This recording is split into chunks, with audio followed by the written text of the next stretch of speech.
Hello बच्चों, क्या हाल चाल, कैसे हो आप लोग। तो आज जो है क्लास 12 का जो नेक्स्ट वीडियो है, आज हम लोग बच्चों उसकी चर्चा करेंगे। तो क्या करो, रोज की तरह कॉपी पेन निकाल लो और वीडियो को जो है वह ध्यान पूर्वक देखना शुरू करो।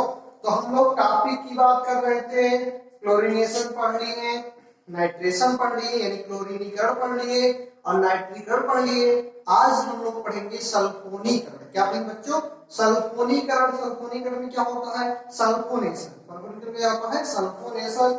उसके बारे में आज हम लोग चर्चा करेंगे। क्या होता है सल्फोनीकरण? तो सल्फोनीकरण में क्या होगा बच्चों? सल्फ्यूरिक अम्ल के साथ करेंगे। किसके साथ कराई जाती है? सल्फ्यूरिक, यानी जब हेलोएरिन की क्रिया सल्फ्यूरिक अम्ल के साथ कराई जाती है तो क्या प्रोडक्ट बनता है, उसके बारे में हम लोग चर्चा करेंगे।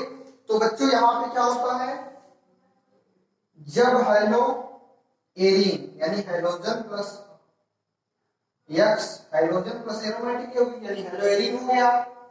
इसकी अपनी जब बच्चों कंसंट्रेटेड H2SO4 के साथ कराई जाती है, जब कंसंट्रेशन H2SO4 के साथ कराई जाती है, इसको जो टूटता है सल्फ्यूरिक अम्ल जो टूटता है तो HO माइनस HSO4 प्लस, तो HO माइनस होता है और HSO4 प्लस के रूप में। ये माइनस है यानी क्या होगा? न्यूक्लियोफाइल होगा, और ये प्लस है यानी बच्चों क्या होगा? इलेक्ट्रोफाइल है।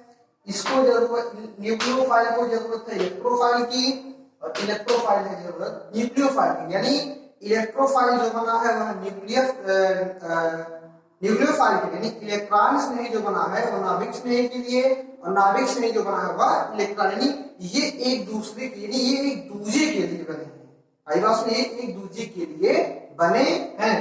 तो यहाँ पे ये टूटेगा, जब ये टूटेगा तो HO पे माइनस होगा, HSO4 पे प्लस होगा। तो ये ऐसे क्लियर रहेगा नहीं, अभी तो टूट गया है, इसकी जिंदगी हो गई खराब। जब खराब हो जाएगी जिंदगी को अच्छा करेगा, क्या करेगा?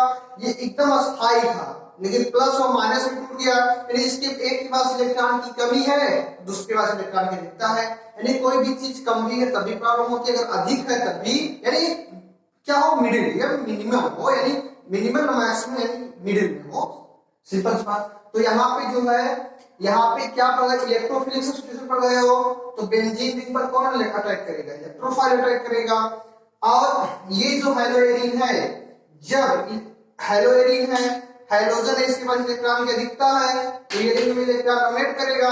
तो जब ये रिंग में इलेक्ट्रॉन डोनेट करेगा तो रिंग में इलेक्ट्रॉन डेंसिटी बढ़ेगी। कहां बढ़ेगी? आर्थो और पैरा पे बढ़ेगी।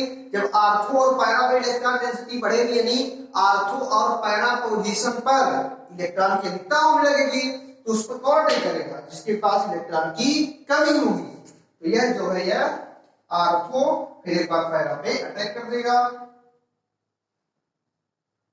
यहाँ पे हो जाएगा X SO3, ये SO3 या SO3 ऐसे लिख लो।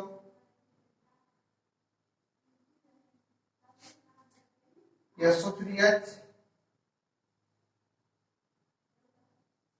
X हो गया SO3H और OH, और यहां से निकलेगा, यानी यहाँ पे SO3H यहाँ पे जब लगेगा तो यहाँ से एक हाइड्रोजन बाहर होगा जो HO से मिलकर बना क्या बना देगा बच्चों?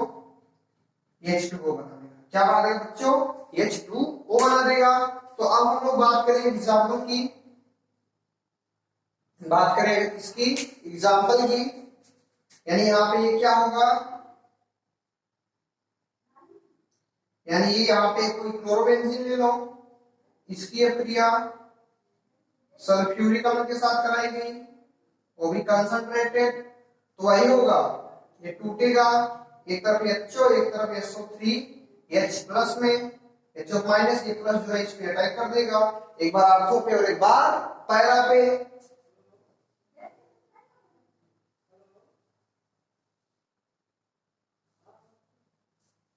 अब देखो, जब इस पे अटैक कर देगा क्लोरोबेंजीन इस पे अटैक कर देगा, यानी क्या हो जाएगा SO3H प्लस क्लोरोबेंजीन हो जाएगा SO3H। अब ये हो गया। अब HO से यहाँ और एक H यहाँ से मिलकर क्या बना देगा H2O। अब इसका जो नाम होगा, बात करेगा नाम की अगर चर्चा हम लोग करेंगे तो सल्फो, इसका नाम सल्फ्यूरिक अमीन, इसका नाम क्या होगा सल्फो। सल्फो कहाँ है, आर्थो पे है सल्फो। और ये क्या है क्लोरोबेंजीन, और ये क्या है पैरा पे सल्फो है, क्या है क्लोरोबेंजीन। यानी बच्चों जब क्लोरोबेंजीन की अपनी कंसंट्रेटेड सल्फ्यूरिक अम्ल के साथ कराई जाती है तो आर्थो और पैरा सल्फो क्लोरोबेंजीन का निर्माण होता है। यानी जब क्लोरोबेंजीन की भी कंसंट्रेटेड सल्फ्यूरिक अम्ल के साथ कराई जाती है तो आर्थो और पैरा सल्फो क्लोरोबेंजीन का निर्माण होता है। तो इसको आप लोग लिख लीजिएगा।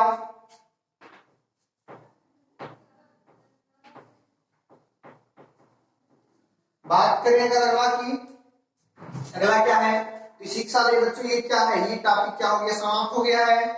आगे एक रिएक्शन और है, जैसे हेडिंग बना दो सोडियम हाइड्रोक्साइड से अप्रिय। हेडिंग बना दो सोडियम हाइड्रोक्साइड से अप्रिय। किससे अप्रिय बच्चों, सोडियम हाइड्रोक्साइड से अप्रिय। यानी जब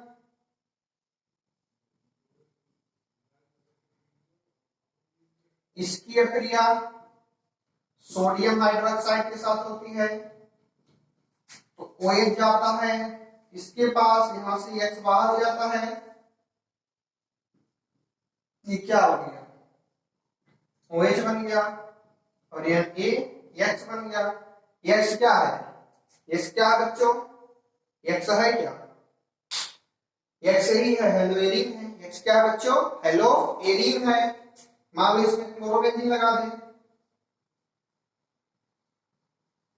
और इसकी क्रिया NaOH के साथ, तो बच्चों क्या बन जाएगा, ये OH हो गया और ये NaCl बाहर हो गया। और ये क्या हो गया, जब देखो लिखना जब लिख सकते हो, जब क्लोरोबेंजीन की क्रिया सोडियम हाइड्रोक्साइड के साथ कराई जाती है फिनाल का निर्माण होता है। अब ये अपनी जानते हैं दो स्टेप में होता है, एक स्टेप में नहीं होता है, इसके साथ HCl भी भाग लेता है, वो मैकेनिज्म में है, क्रियाविधि में है। तो यानी जब क्लोरोबेंजीन की क्रिया सोडियम हाइड्रोक्साइड के साथ कराई जाती है तो फिनाल का बच्चों क्या होता है, निर्माण होता है। तो इसी के साथ बच्चे जो है हेलोएरिन का जो केमिकल प्रॉपर्टी है बच्चों वो इसी के साथ क्या हो गया, समाप्त हो गया। यानी हेलोएरिन का जो है केमिकल प्रॉपर्टी है वो क्या हो गया बच्चों, समाप्त हो गया। आगे हम क्या बात करेंगे, केमिकल प्रॉपर्टी समाप्त हो गया। अब हम लोग थोड़ा क्वेश्चन होमवर्क जो है होमवर्क दे दें। यानी आप दोनों बेंजीन है H2SO4 है कंसंट्रेटेड, क्या बनेगा, आयरोबेंजीन है कंसंट्रेटेड H2SO4 है, क्या बनेगा, ये ब्रोमोबेंजीन है, इसकी क्रिया सोडियम हाइड्रोक्साइड के साथ होगी, क्या प्रोडक्ट बनेगा। ये होमवर्क में आप लोग को करना है, इसी जल्दी से तीन होमवर्क लिखकर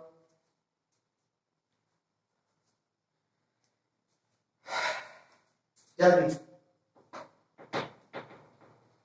चलो बच्चों, तो इसी के साथ जो है हेलोएरिन का जो है वह केमिकल प्रॉपर्टी समाप्त हो गया। आगे जो है फिजिकल प्रॉपर्टी हमने कहा है, आज बात करेंगे फिजिकल प्रॉपर्टी की। फिजिकल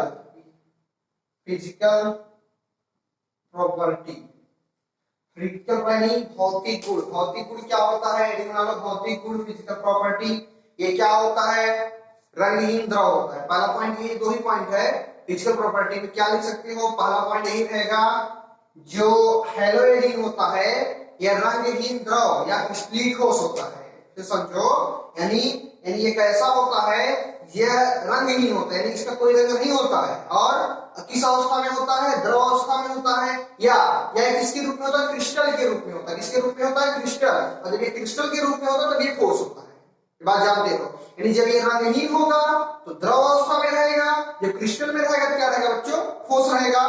तो पहला पॉइंट यही है, ये रंगहीन द्रव या क्रिस्टली ठोस होता है। अब दूसरा, ये जल में वाटर इनसॉल्युबल, यानी ये जल में अविलेय होता है, यानी जल में विलेय नहीं होता है। यानी हेलोएरिन जो है बच्चों, ये जल में विलेय नहीं होता है। और ऑर्गेनिक कंपोनेंट, यानी ऑर्गेनिक यानी कार्बनिक यौगिक में क्या होता है, कार्बनिक यौगिक मतलब इसमें कार्बन उपस्थित हो, उसे क्या कहते हैं, कार्बनिक यौगिक कहते हैं। तो यहाँ पे क्या होता है, पहला पॉइंट ये हो गया, ये क्या होता है, ये रंगहीन द्रव या क्रिस्टलीय ठोस होता है। और दूसरा पॉइंट ये रहेगा, यह जल में अविलेय तथा कार्बनिक विलायक में विलेय होता है। ये हो गया भौतिक गुण। अब हम बात करेंगे इसके जो लास्ट टॉपिक है हेलोएरिन के, यूज।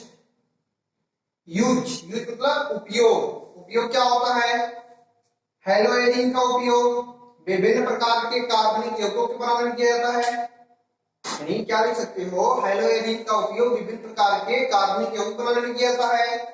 दूसरा हो जाएगा इसका उपयोग फिनाल बनाने में किया जाता है। इसका उपयोग किया जाता है, फिनाल बनाने में किया जाता है। इसका उपयोग हेलोएरिन का उपयोग।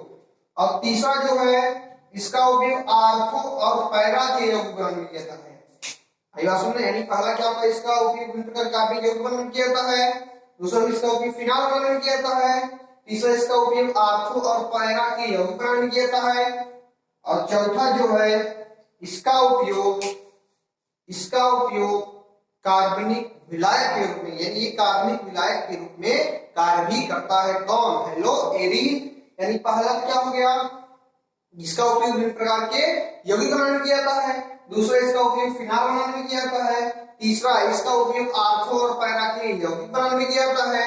और जो चौथा है इसका उपयोग कार्बनिक विलायक में भी किया जाता है। तो इसी के साथ बच्चों क्या हो गया, ये जो हेलोएरिन का ये जो टॉपिक है ये समाप्त हुआ। लेकिन बच्चों की चैप्टर ये समाप्त नहीं हुआ है। चैप्टर में भी आपको पढ़ना है क्लोरोफॉर्म, ब्रोमोफॉर्म, एडोफॉर्म। 1 से 2 लेक्चर अभी बच्चों आप लोग क्लोरोफॉर्म में टाइम लगेगा, ब्रोमोफॉर्म, एडोफॉर्म एक ही लेक्चर हो जाएगा।